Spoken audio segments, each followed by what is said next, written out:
toward the end of the 60s, is that when the rumors about you being dead surfaced? Do you remember that? Do you remember how that started? What were your feelings about that? Yeah, no, what happened was we did a cover for a record called Abbey Road.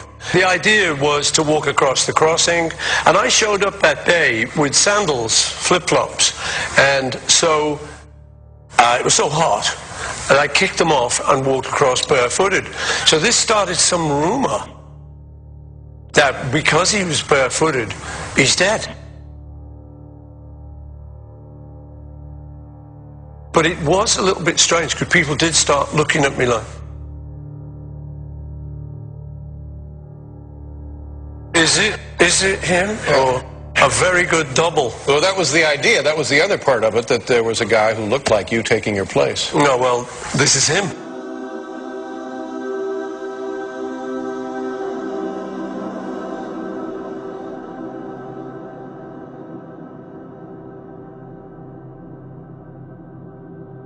Or is it?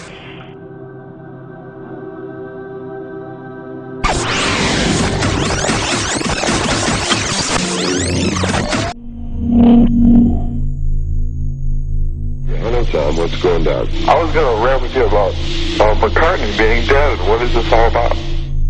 In October 1969, a disc jockey in Detroit received a call from a listener explaining that if some Beatles songs were listened to closely, clues would be heard. Number 9, number 9, number 9, number 9. Hey, Miss Revolution number 9, exactly.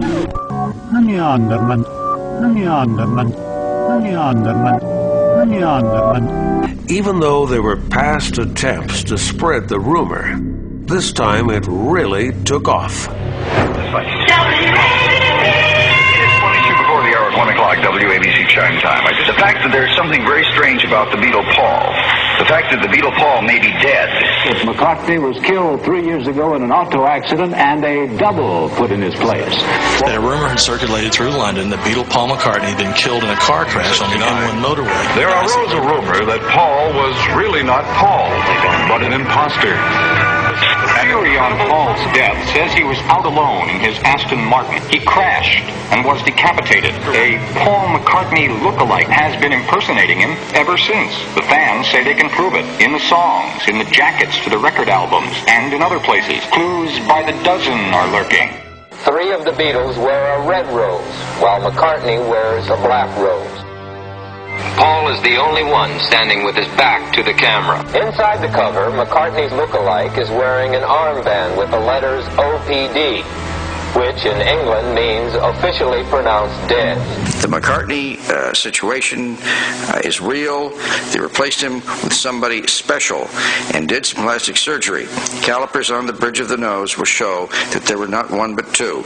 Did the measurements and everything. My Lord, there are 2. Then we got Dr. Henry Truby. Dr. Henry Truby. Somebody else was singing at a time when the fans and when the label would indicate that it was Paul McCartney.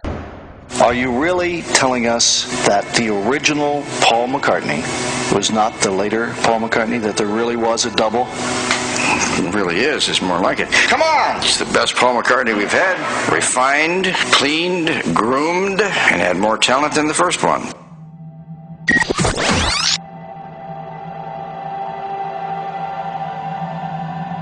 It had been 4 years of instant success. The Beatles had become gods. Nobody heard anything, or not even, a basic beat, I don't think. They were too busy tearing each other up.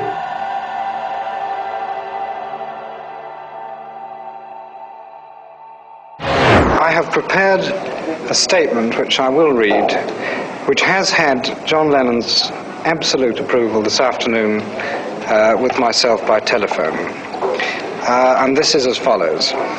The quote which John Lennon made to a London columnist more than 3 months ago has been quoted and represented entirely out of context.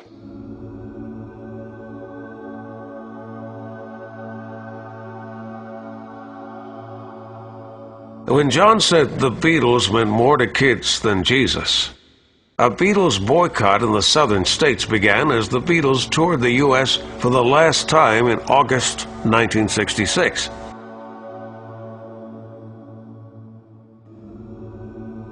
They burned their records and spit on their images.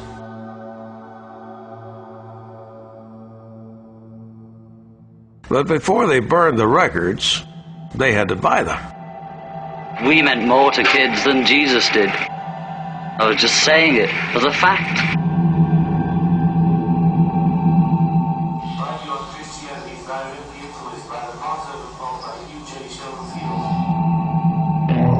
I was using expressions on things that I just read.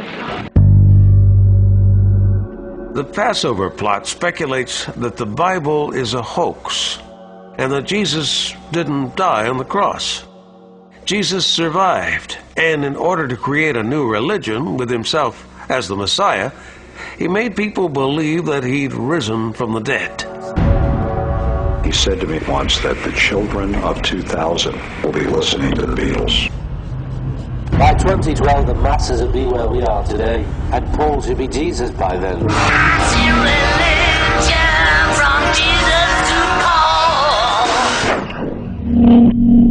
On August the 29th, 1966, the Beatles took the stage for the final date of their third sellout tour of America. But this would be the last ever Beatles concert. We were just tired, you know. It had been 4 years legging around screaming in this mania, you know, that we weren't going to tour again. We said, well, what are we going to do? Like, announce it? The Beatles are giving up touring. We said, no, just don't say anything. But I was really too scared to walk away. I was thinking, well, this is like the end, really. You know, there's no more touring. And I was dead nervous, so I said yes to Dick Lester, that I would make this movie with him. I went to Almeria, Spain for 6 weeks. Ringo came to Spain when John and I were down there. George, like you said, was doing the Indian stuff. What was Paul doing? I don't know what he was doing. Tuesday, September 13th, 1966. The Melody Makers Awards would be the last time a camera caught a glimpse of Paul McCartney for the next 3 months. Because of Paul's absence, rumors suggested he'd left the band and the Beatles were breaking up. Beatles manager Brian Epstein had to make a statement on October 3rd denying that Paul had left the band, but confirming they would never perform live in concert ever again. The Beatles have kept pretty much to themselves in the last 7 or 8 months. There have been thousands of rumors about their breakup. They'd say they're not going to tour anymore. They're not going to travel around.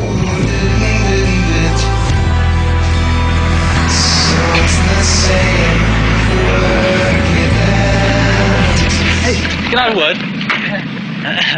Are the Beatles going to go their own ways in 1967? They could be, you know, on our own or together. We're always involved with each other, whatever we're doing. I mean, do you foresee a time when, in fact, the Beatles won't be together and that you'll all be on your own? No. Do you get? Have you got tired of each other? No.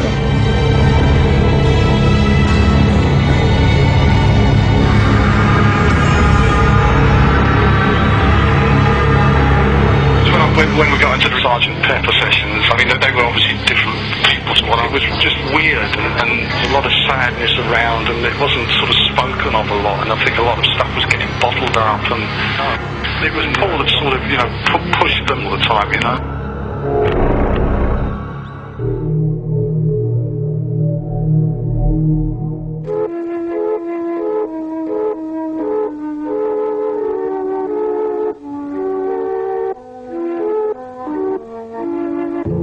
Let me take you down, 'cause I'm going to strawberry fields. Nothing is real, you're singing it fun. Slavey rebels.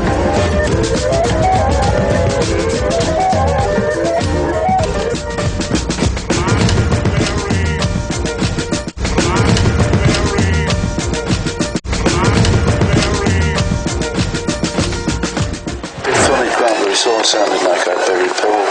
But we didn't even think of that. Of course, there's a slight chance that John did that telling you.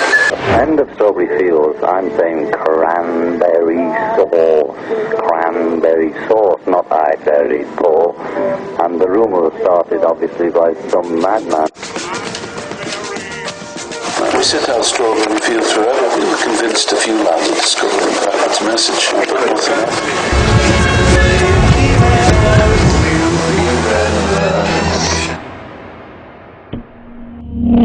When the Liverpool people came here to London, they brought with them the freedom, the money they've made. A centre is what is needed. That's what the bookshop here in Indica was designed. But the bookshop wasn't enough. A newspaper seemed to be the only way to get them all to meet. One of the staff members and a co-founder held a competition in the first issue of the newspaper.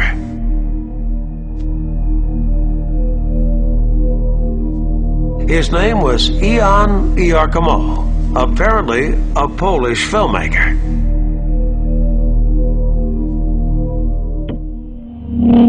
The same Jan Iarkomo who ran this ad in the next issue. The same Jan Iarkomo who contributed to the Church of the Final Judgment and their magazine, The Process. The same Jan Iarkomo who engaged his friend Yoko Ono to perform an exhibition at his own Indica gallery. She was having a show at this gallery. So anyway, I finally got to this show, and she had all these things on, like all these like hammer nail things, and that clock there, you listen to it through a stethoscope, all the things. There was this ladder and a thing on the ceiling. So I climbed the ladder, and on the ceiling it said, yes. But it said yes, and that was enough, you know. And then she came up and said she didn't know who I was. Neither of them know about it. Yoko came round to my house. She knew who the Beatles were because she had met him. She met you. Yeah. She knew of the Beatles. Neither of them know about it. I don't know, But of course, I mean, if she knocked on your door, she knew you were a Beatle.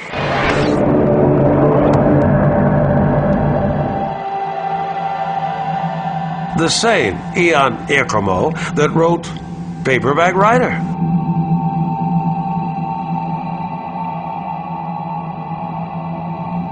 The same Jan Iarkomo whose name backwards sounds like, listen, Jan Iarkomo, Paul McCartney. Paul McCartney. So Maya was anyway turning me on to a lot of that International Times, Evergreen, all those little things. Lots of very far out, and we used to do a lot of that. This means that someone like Paul McCartney is on the scene and have supported it in both direct and indirect ways, and will probably say we have the same concept of freedom as he does. Have all found a certain similarity in their aims, more intimate and direct. So, way before John met Yoko and got avant-garde, I was like the avant-garde London bachelor with Miles, my pad in St. John's Wood. I was making like 8 movies and we showing them to Antonioni. I was in quite sort of heavy avant-garde trip. I'd sit with Burroughs in the basement, and I remember sitting around with Burroughs, you know, to do little tapes and backward crazy stuff. Sell out your sons forever.